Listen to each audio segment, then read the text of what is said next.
Welcome to Movies I Watched in Film School. I'm Brianna. Allie.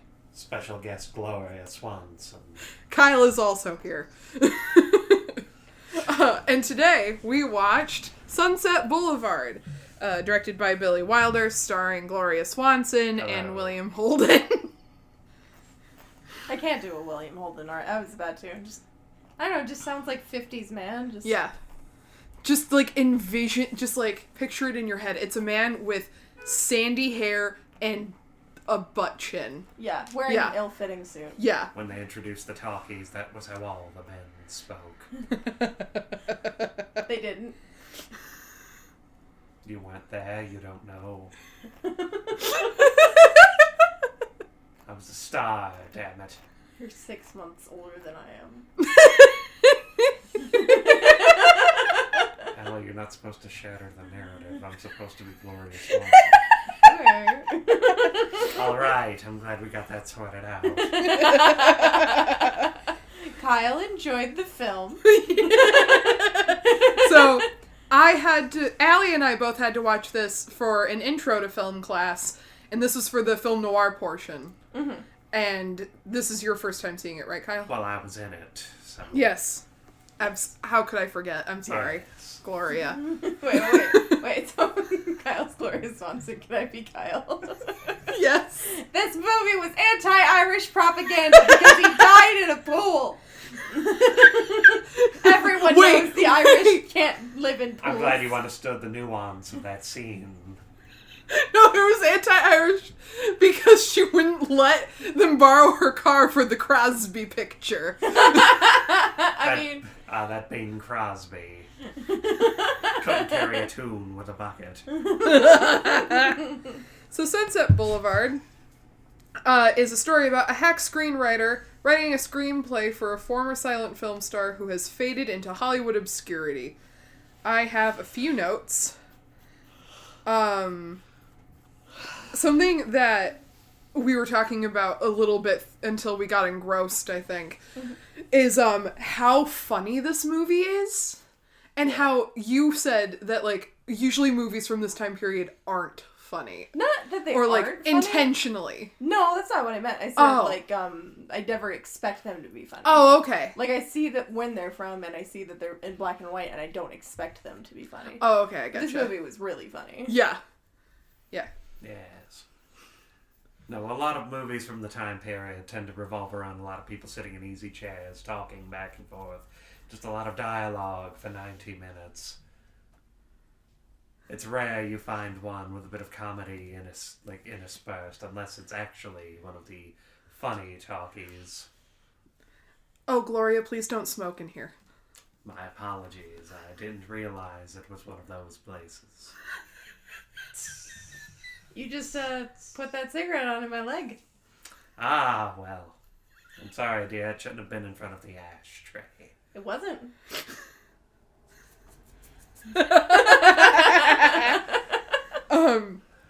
So I think, what are some examples of how funny this movie is? Do we want to start with the funeral? Yes. Ah, the 8th funeral. The movie begins with Joe, our anti-hero, having to park his car in what he thinks is an abandoned garage because he had a blowout. Yes. And Gloria Swanson's character, Norma Desmond, thinks that he is the funeral director bringing a baby coffin for her newly deceased chimp. Yeah, also, they never explain the chimp. No, they don't. No. Does she keep chimps? Was that her fourth husband? He was the only one. We don't know. But, yeah, no, I don't know. I just, also, this film does a thing that I feel like I see in, very arty movies now, or very gay movies. Where it's just a lot of very strange things happening, but everybody plays it completely straight, because he's running away from creditors trying to repossess his car. It's heavily implied they're going to beat the crap out of him. Yeah. And then he turns down her driveway, sees that the house has not been taken care of, thinks it's abandoned, and decides to just leave his car in her garage. And then, when he parks in the garage, they mistake him for the funeral director. And he gets shown upstairs by people who, he's trying to tell them, no, I just had a blowout, I just put my car in your garage, because I had a blowout. And they keep talking over him, and he winds up in a room with a dead ape, like, and she's, oh my god, I want the coffin to be pure white, and I want the inside to be lined with silk, pink, red. Fire red. Yeah, Let's make it gay. Yeah, and then he's just like, I'm not a chimp funeralist, and also, red is a bad color. Goodbye. Chimp funeralist. It was a valid position back then. And I don't know, and so many of the, like, sort of funny parts of the movie kind of go like that, where just something ridiculous happens, and everyone plays it completely straight, except for Joe, who's like, what? Yeah. At the time, it wasn't ridiculous. Ronald Reagan really cornered the market on chimp funerals. He made the entire chimp funeralist industry. It took me a minute, but also I hate it. Ah, yes, old Ronnie. Couldn't keep one alive for more than a few weeks. I thought we were talking about Ronald Reagan's funeral. No, Bobo. I forgot about Bobo. I'll never forget about Bobo. It wasn't dissimilar, darling. Matching side-by-side coffins. For Ronnie and Bobo. I would call over there, and if Nancy didn't answer the phone, I always had to ask to clarify. Well, hold on now. Is it Ronnie or is it Bobo? Which one is it now? Ronnie? Ronnie, is that you? Yeah, but also, I feel like that's how the movie kind of goes more sinisterly in some places, where just very strange things are happening to Joe, and only Joe is like, what are you doing? Yeah, something I noticed this time was just the progression to creepy Norma. Yeah. Like, because she starts out as kind of like just harmless hermit woman. Yeah. Kind of weird. More money than she has sense or knows what to do with it, And, it goes from her being that isolated, rich weirdo to lady with a gun. Yeah. When do you think the jump occurred? I'm curious. The jump between isolated weirdo to lady with a gun? Yes, misunderstood starlet to femme fatale. When did I stop being a fearless young ingenue in your heart? Oh, Mr. DeMille. I love that he's here. Can we talk about all of the old Hollywood cameos that are in this movie? I would not know them. I do. Okay. I do. So my favorite ones are Hedda Hopper. She's there at the end. She's the one holding up the telephone. Oh. She's the one that's like, I'm on the phone. Get out of here. Her card game is... The other two were also, like, silent film actors, but the only one I recognize is Buster Keaton. Oh, Buster Keaton was in that? Yeah, he was one of the Waxworks. Huh. Didn't even... He was probably the one that looked older than Dix. He was the only one that... He was the last one that spoke. Yeah, the one that looked older than Dix. Yes. And then Cecil B. DeMille. And also, Max was played by someone who used to direct, like, Gloria Swanson's early short films. Or not short films, early silent films. Eric von Stroheim. Yeah. Yeah. Okay, cool. Yeah. And then Cecil B. DeMille. It's still my favorite one, is Cecil B. DeMille. Just like, oh yeah, let Norma come on the set of Samson and Delilah. I can take a break. No, it was a good... I don't know, I haven't seen it in like 10 years since I took the one film class that I've ever taken, which was an elective. Yes. I wanted to watch movies. I get it. And that class was fun, because you took it a couple years before I did. I think that was one of the consistents in it, because I know she said she had changed a few of the other ones. But I loved that one, because it was my introduction to film noir, which is now one of, like, my favorite things to watch. Yeah. It's just so good. It's got all of the noir stuff that's good, and it does it in the best way. Yeah. Billy Wilder directed this one, and he directed another one called Double Indemnity that's also very good. Okay. But this one's more fun. Like, Double Indemnity is like a straight noir. It's just like bad woman trying to trick not great man into doing her dirty work for her. Okay.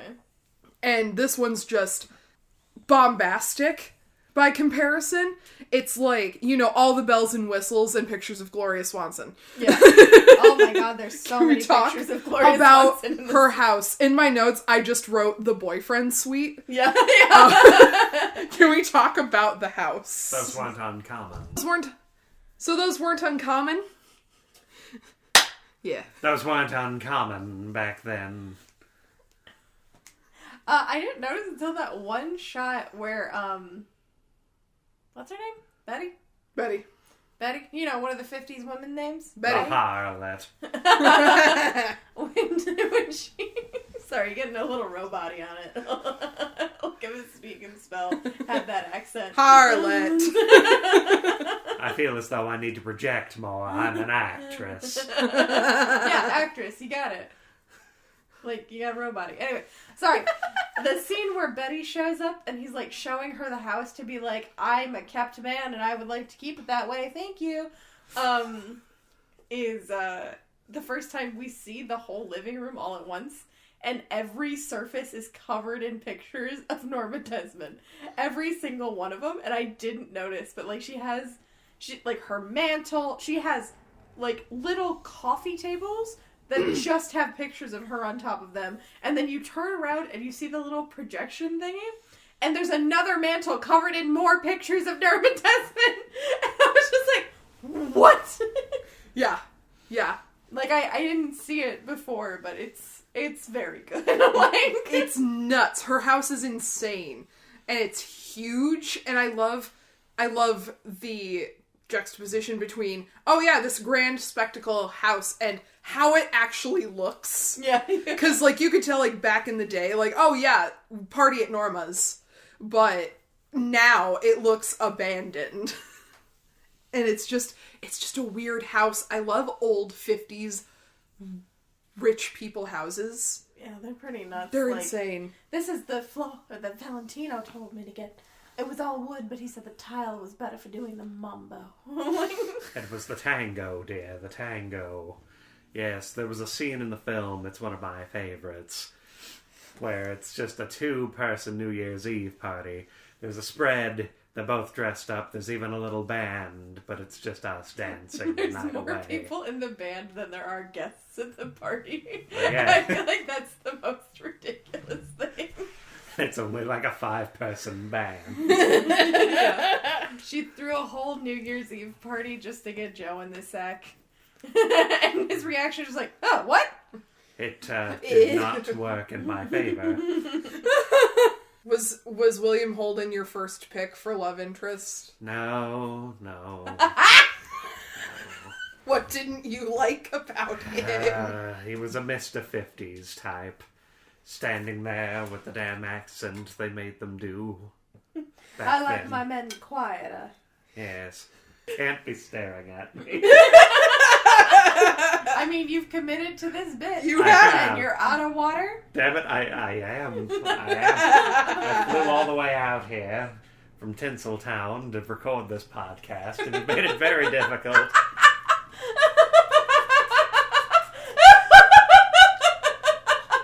Can't even get a spritz. I'm gonna lose my mind. I'm so sorry this isn't recorded. That was beautiful. It is. It is all recorded. Not the visual. Yeah. Oh, that. I thought you meant audio. No, we're doing Oh a my radio. god, I'm losing it. We're doing one of those You are weekly. losing. We're doing one of those weekly radio plays, not a talkie or a newsreel. That's true. You're right. They wouldn't give me the budget for a newsreel. They also wouldn't give me the heavy old-timey cameras that I requested. Yeah. They said, oh, but you can just use this one. And I was like, no. Incorrect. I can't. 50s camera that I have to carry on the tripod it's attached to. So something I think we all have talked about liking before are movies about movies. Oh, yeah. Yeah. I think this is probably one of my favorites. I like this one a lot because of... I feel like maybe it was one of the first ones to be like a dark side of Hollywood kind of story. Or like this genre, like film noirs, a lot of them kind of delved into that. I mean, I like movies about movies that are like sort of like actors and directors making fun of themselves. Yeah. Like, honestly, what I kept thinking of while we were watching this, and I know that movie took inspiration from this movie and not the other way around, but what I kept thinking of is, like, man, this is a lot like Hail Caesar. Yeah! And then I was like, no, Hail Caesar is a lot like this. Yeah. Oh, man, that means George Clooney was Gloria Swanson. I think he was. Oh, I love that. Ah, yes. I remember my run-in with the communists. Would you like to tell us about that? It's not actually that interesting. I think it is. I think it is. Well, there was a nice Soviet boy offered to carry my groceries. I told him no. What would people think? They would see us talking, they would begin to talk, the cycle would begin, I would be in front of the council. Yet again, I would have to throw Arthur Miller straight under the bus, I would. The council? You know, the committee, the McCarthy, that fellow there. Things that were worrisome in the 50s. I would never get a chance to work with Roger Rabbit again.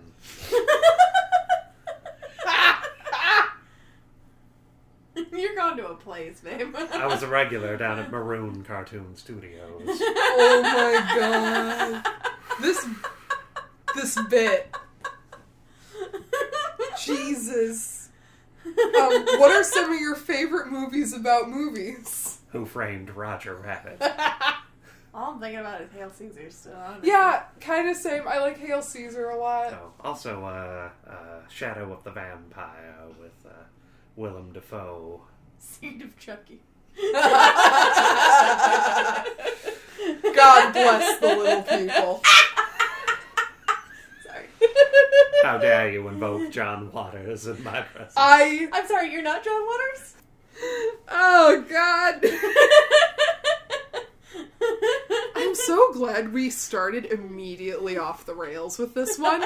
I know, but we're so unfocused. We are so unfocused, but I feel like that is the perfect moment for us to bring up how astrology comes into play in this film so often. Yes, the Sagittarians. I like them. That bitch was a Scorpio. Oh my god! Like, I try not to astrology generalize, but if there was ever a Scorpio, it was Norma Desmond. I don't know what I'm saying. Words. I think I smell gas. I had to study a lot of Scorpios to get ready for that part. Yeah, you did. A lot of there were. Oh, you break it? There were a lot of interviews I had to conduct. You're getting a little speaking spell on me again. No, I have too much lead-based makeup on. I'm having a bit It's all concentrated in that fake mole, isn't it? I'm having a bit of a sundowner.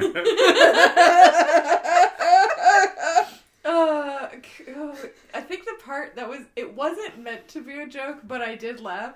It's revealed that she has a projection booth in her living room, so she can watch movies at home, and I was like, oh yeah, so exotic.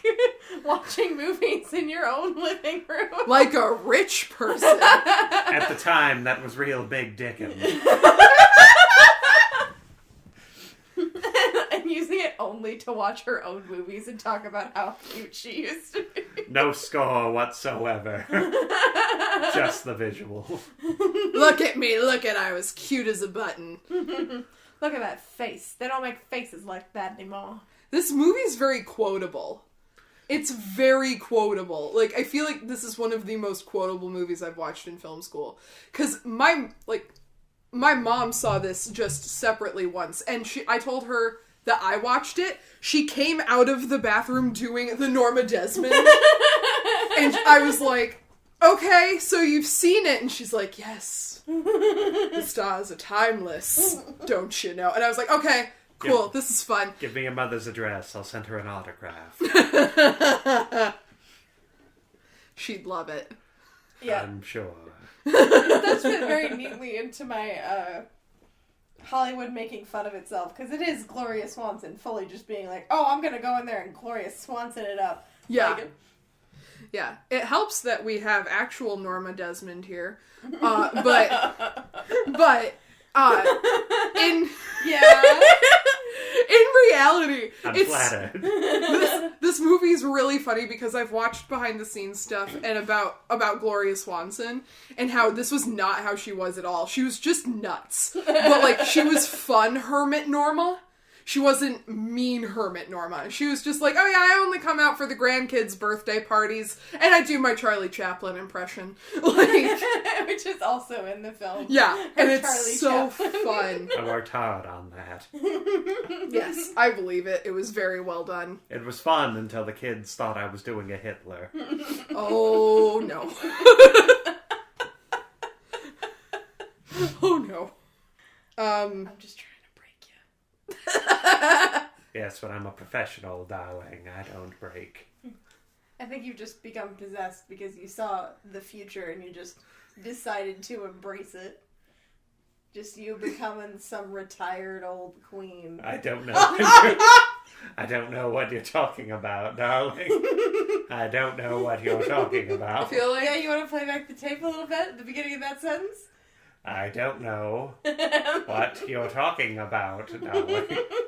okay, but if Kyle is definite real woman actress Gloria Swanson, who from Sunset Boulevard are we? I'm asking the important questions.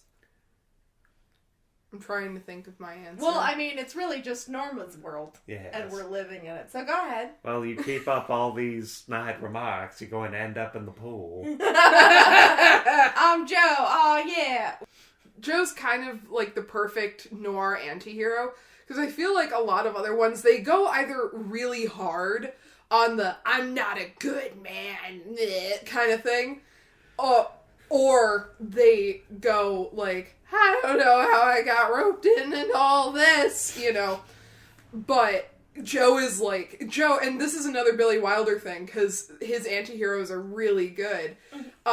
He's just right smack dab in the middle. He's, you know, a douchebag writer, but he also, you know, hurts Betty's feelings with purpose to get her away from him, because he's like, I'm no good and there's a crazy lady upstairs. Get out of here.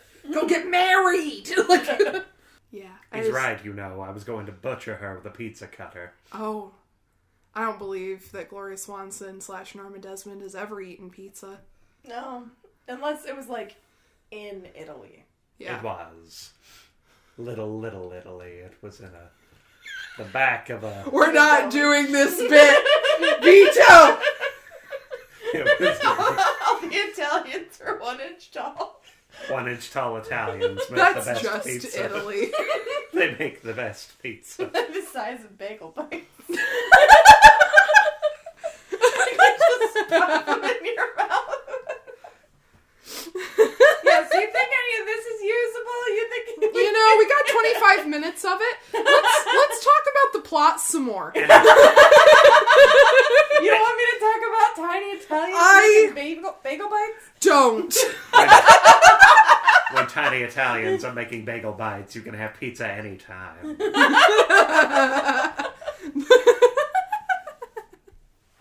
We don't see a lot of Hollywood in this movie.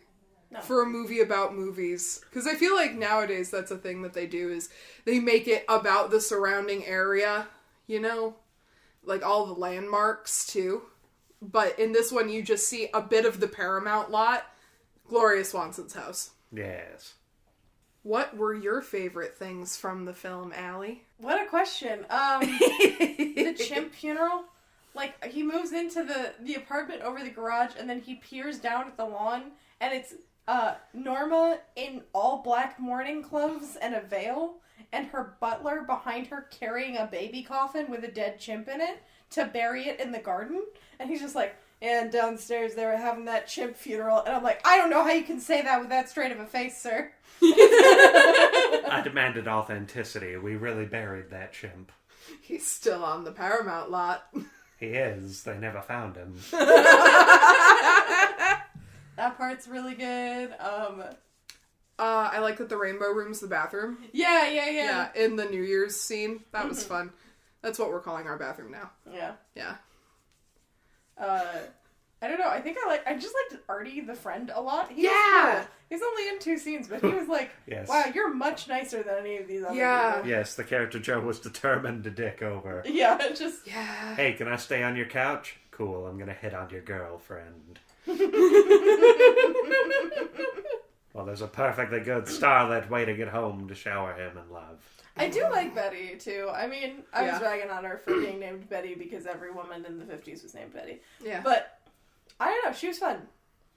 Yeah, Betty was fun. She's one of my favorite... I'm trying to figure out who she is in the film noir, like, cast of characters. But she's just a good kid. She's just a good kid that wants to be a writer. And I like her a lot. She's a hussy, is what she is. Tell us more about how you feel. She was a hussy! Well, ma'am, what was your favorite part of the movie? To shoot. To shoot? Well... Mm-hmm. And I would love some behind-the-scenes stories. Well... Glad you asked. Let me adjust my turban. Personally, my favorite thing to shoot was my little performance for Joseph. The little umbrella, the beachwear, throwing myself at him on the couch. The first time I landed on him, I cracked his watch. Then, when it came to changing things up a little bit, your servant is being very rude over there, crinkling paper. You mean the cat? Shattering my concentration. Oh, it's a cat? That explains why she can't make a decent Tom Collins. Well, she's gone now. Yeah, Yes. because She you was said very something proud of her very Tom Collins mean fist. to her. We never complained about the kitty litter in them before. You have to be able to accept criticism, darling. Yeah, darling. I'm quite frail. Anyway, afterwards, the scene where I came out as Charlie Chaplin, that was not my original choice. There was a bit of back and forth with the director.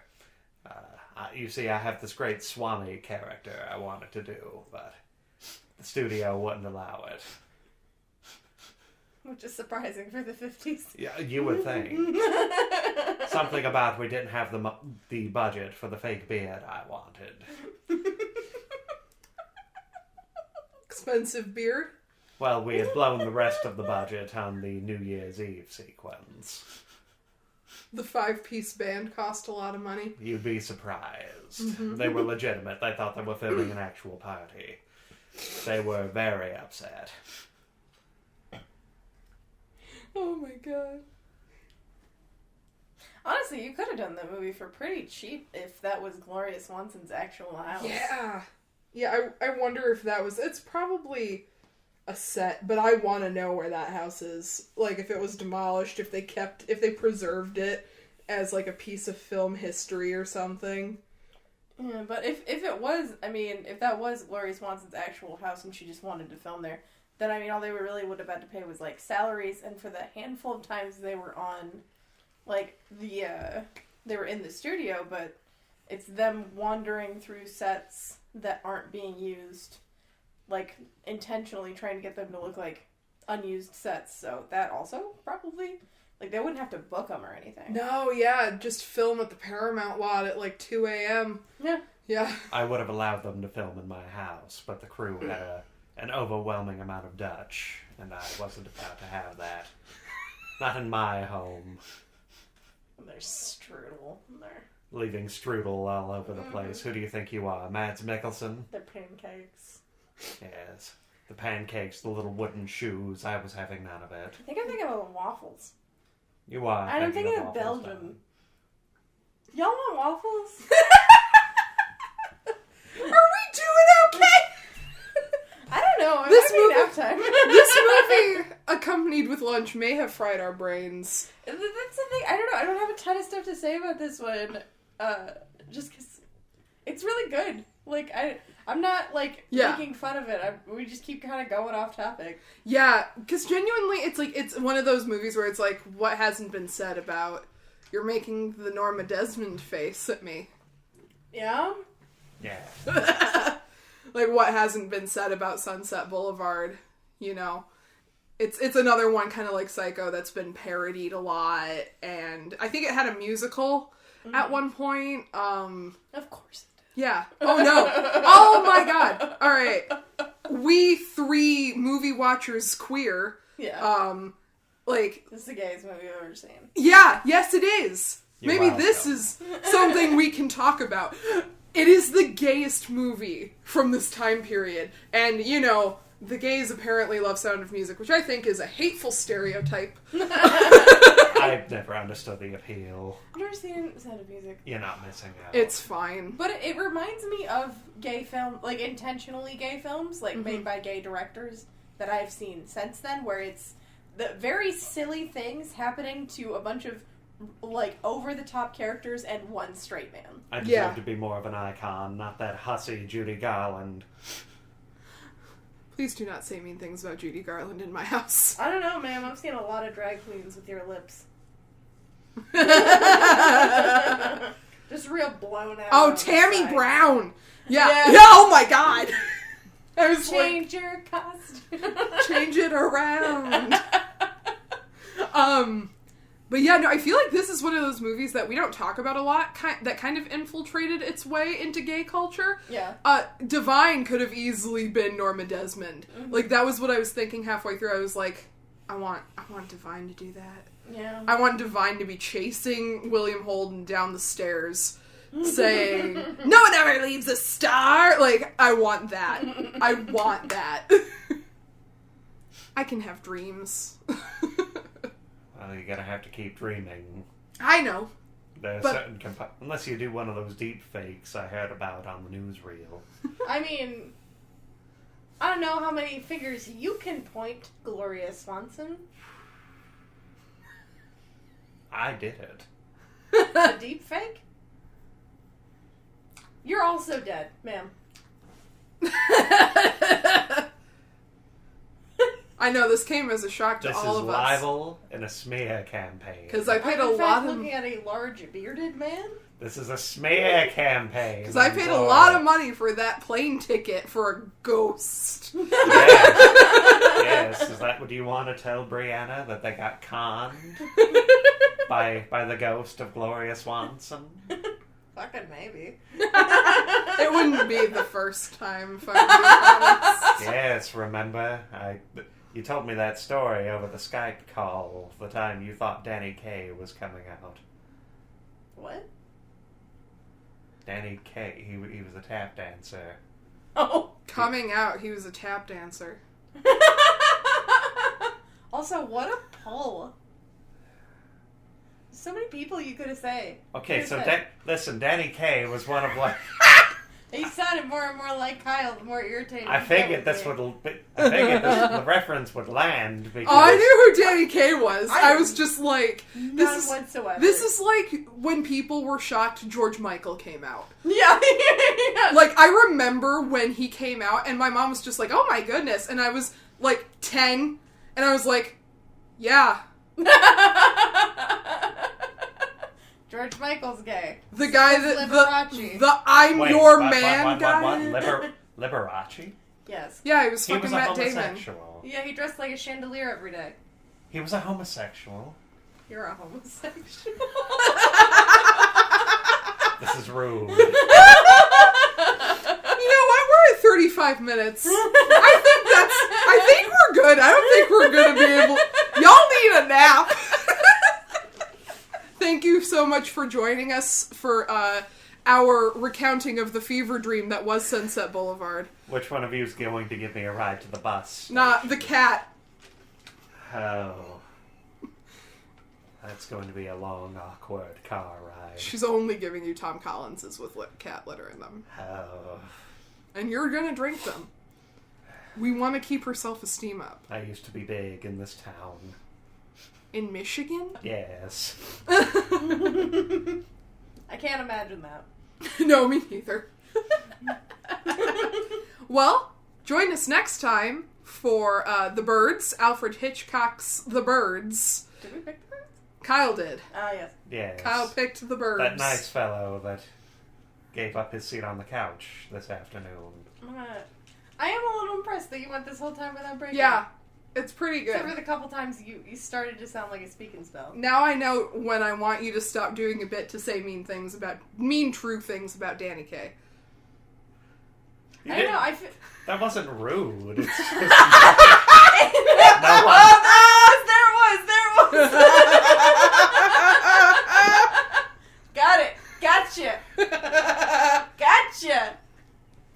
Now my audience is gonna know Hey that guys, how was everything with Gloria frauds. Swanson? You're the worst. You're the worst. Do you have anything to say about Sunset Boulevard, Kyle? I didn't watch it. You're the worst. I fell asleep during the movie. Don't tell Gloria. You stayed awake long enough to learn how to do her voice, and then you fell asleep. What are you talking about? He's saying he didn't watch it. Only Gloria was here. Ah, yes, you're right. She Yes. did demand we watch one of her movies. Yes, I did. That was the decision. Gloria, get out of here. You're not welcome in my house. This sound is the sound of Kyle getting hit with a pillow. Anyway. Well, thank you again for joining us. Bye. Bye. See ya.